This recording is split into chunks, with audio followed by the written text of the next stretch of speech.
Tonight's story takes us to Chicago's only 24-hour flower shop, where Ruby Chen works the mysterious hours between midnight and dawn. When she discovers her grandmother's flowers have the power to grant wishes during the witch's hour, she must confront an impossible choice. Night blooms. The roses knew he was desperate before he stumbled through the door. Ruby Chen watched them turn toward the entrance at exactly 2:47 a.m., moments before the bell chimed and a man in a rumpled suit nearly fell into Chicago's only 24-hour flower shop. "Please," he gasped, rainwater darkening the shop's worn wooden floor. "My wife's leaving me, 15 years of marriage, and I ruined everything. I need something that says I'd give anything to take it back." Working the graveyard shift at Night Blooms had taught Ruby to read people's emergencies in their eyes. Hospital visitors needing last-minute comfort, event planners with midnight disasters, and sometimes, like tonight, people whose entire worlds hinged on the right bouquet. "Red roses are traditional," she said softly, reaching for blooms that seemed to vibrate with an odd intensity. "But let me add white chrysanthemums for truth, and purple hyacinth." "For forgiveness," he finished, surprising her. "Yes, anything. Price doesn't matter." As Ruby wrapped the bouquet, she noticed the flower's dewdrops catching the fluorescent light strangely, almost like stars. Her grandmother had always insisted on working these hours herself, claiming the time between 2 and 3 a.m. held special properties. Ruby had dismissed it as superstition until she inherited the shop 8 months ago. He returned the next evening, joy radiating from his face. "She called at sunrise," he exclaimed. "Said the flowers spoke to her heart. We talked for hours. I know it sounds crazy, but whatever you did..." He pressed $100 tip into Ruby's hands before she could protest. She added his story to her growing list of inexplicable successes. The engineering student whose midnight daisies helped her ace an exam she'd slept through. The widow whose 2 a.m. lilies led her to a long-lost wedding ring. The street musician who bought a single orchid during the witch's hour and signed a record deal the next day. "Your grandmother understood the power of the midnight garden," Mr. Wu said during their nightly tea break. His 24-hour restaurant next door made him Ruby's only regular company during these hours. "But such gifts always demand balance." Ruby stirred her tea, avoiding his knowing gaze. "They're just flowers, Mr. Wu." He glanced meaningfully at the padlocked greenhouse behind the shop, its glass walls perpetually fogged. "Is that what you believe, Xiao Hua? Then why has that garden remained locked since her passing?" The greenhouse had been her grandmother's private sanctuary. The will specified it remain sealed until the right moment reveals itself. But lately, during the darkest hours of her shift, Ruby swore she saw lights dancing behind those clouded panes, heard whispered songs in her grandmother's voice. That night, while restocking roses, she found an unfamiliar brass key among the thorns. In her office, a leather-bound journal she'd never seen before waited on her grandmother's old desk. The Chinese characters seemed to move across the yellowed pages like living things, rearranging themselves as she watched. Ruby slammed the book shut, heart pounding. When she opened it again, the characters were still, but completely different. The shop bell chimed. A woman stood at the counter clutching a bouquet from the previous night. The flowers had withered impossibly fast, their petals curled and blackened. As Ruby reached for them, she noticed something falling from the dying blooms, not water, not dew. The flowers were weeping actual tears. And somewhere in the dark greenhouse, behind decades of secrets and clouded glass, a melody in her grandmother's voice began to grow louder.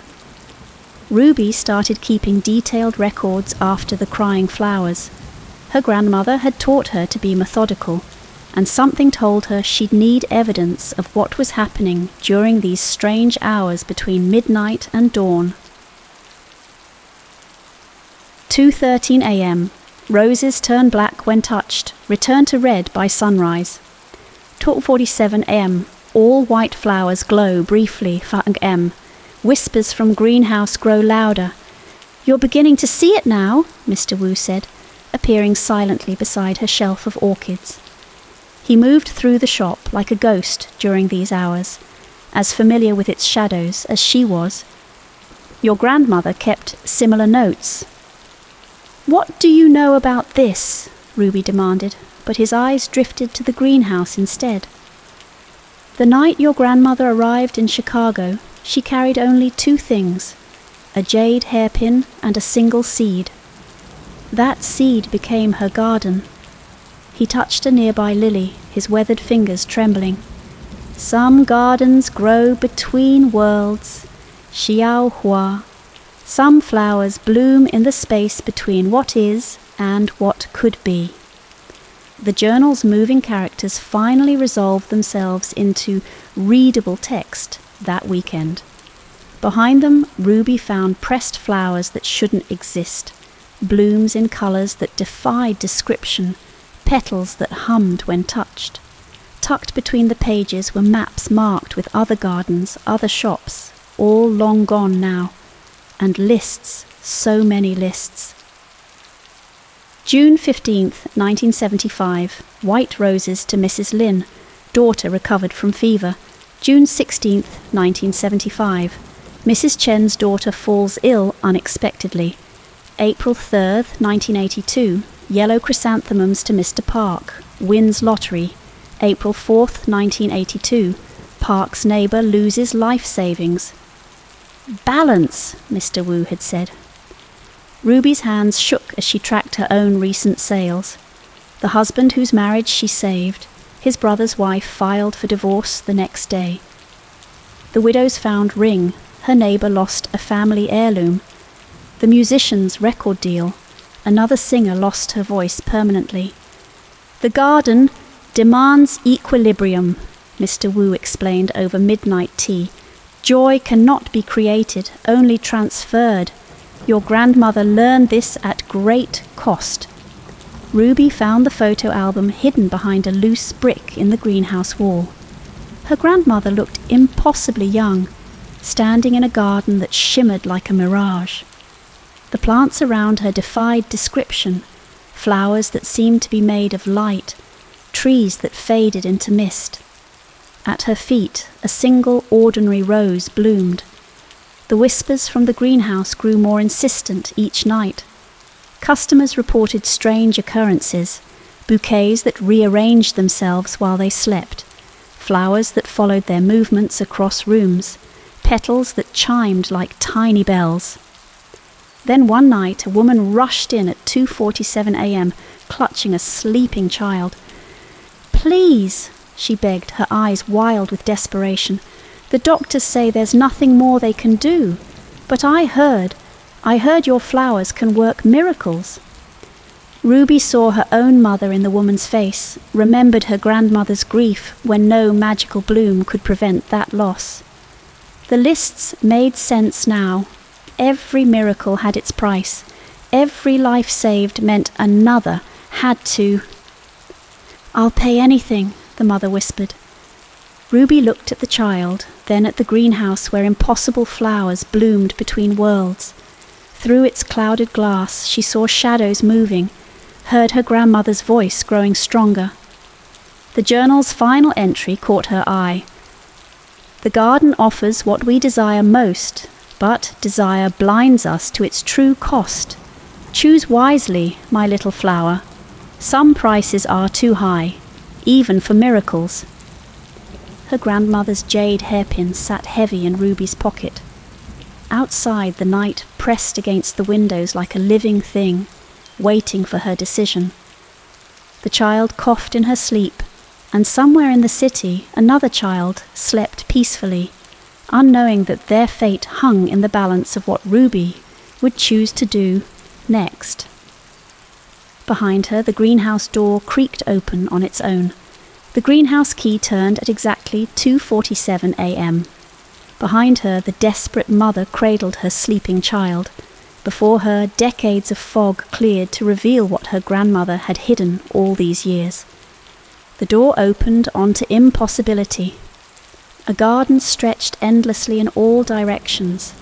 Though Ruby knew the greenhouse was only 12 feet square, flowers bloomed in colours that had no names, their petals shifting like liquid starlight. The air hummed with possibility and price. I wondered when you would come. Her grandmother stood among ghostly roses, looking just as she had in the old photograph. Her jade hairpin caught light that seemed to come from everywhere and nowhere. "The child?" her grandmother asked. "Waiting outside, with her mother." Ruby's voice shook. "Is there a way?" "There is always a way. That is both the blessing and the curse of this place." Her grandmother gestured at the impossible garden. "Every flower here can grant what someone desires most. But the universe demands balance.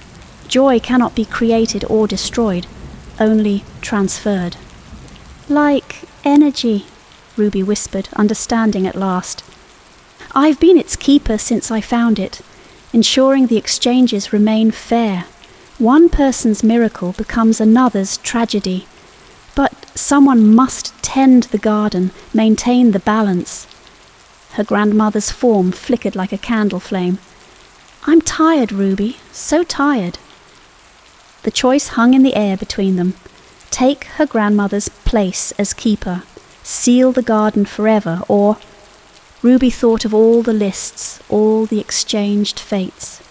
She thought of the mother waiting outside, and somewhere in the city an unknown child whose health would be traded for another's. An endless cycle of joy and sorrow, flowing back and forth like a tide. Then she remembered what real flowers did, not the impossible blooms around her, but the ordinary ones in her shop. How they comforted, celebrated, reminded people of their own resilience. How they marked both beginnings and endings. "There's another way," Ruby said slowly. "We're not meant to trade sorrows. We're meant to grow through them." She reached into her pocket and drew out her grandmother's jade hairpin. With deliberate care, she pressed it into the ethereal soil and whispered the truth she'd finally understood. "Every flower dies. Every winter ends. Joy and sorrow both have their season." The garden shimmered. Around them, the impossible flowers began to fade, their colours settling into natural hues. The endless expanse drew inward, becoming simply a greenhouse again, but one filled with beautiful, ordinary blooms. Her grandmother smiled, her form growing lighter. "You understand what I never could. The real magic was never in the trade. It was in helping people find their own strength," Ruby finished. Dawn found her serving tea to Mr. Wu among normal roses and daisies. She'd given the mother something better than a magical cure, hope, and the name of a specialist she'd discovered during her research. "Your grandmother would be proud," Mr. Wu said, watching the sunrise paint the greenhouse golden. "You found the true balance." Ruby nodded, at peace with her choice. The shop would continue, offering comfort and beauty to those in need, but through nature's own magic rather than supernatural exchange. As she locked up that morning, something caught her eye. In the furthest corner of the greenhouse, behind a curtain of ferns, a single flower bloomed with that impossible, shifting light. Ruby smiled and let it be. Some magic, she decided, should remain in the world. Not for trading fates, but as a reminder that even in ordinary things, there was always room for wonder. Above the greenhouse, the last stars faded into morning, and somewhere Ruby's grandmother's spirit finally found rest, her garden in wiser hands at last.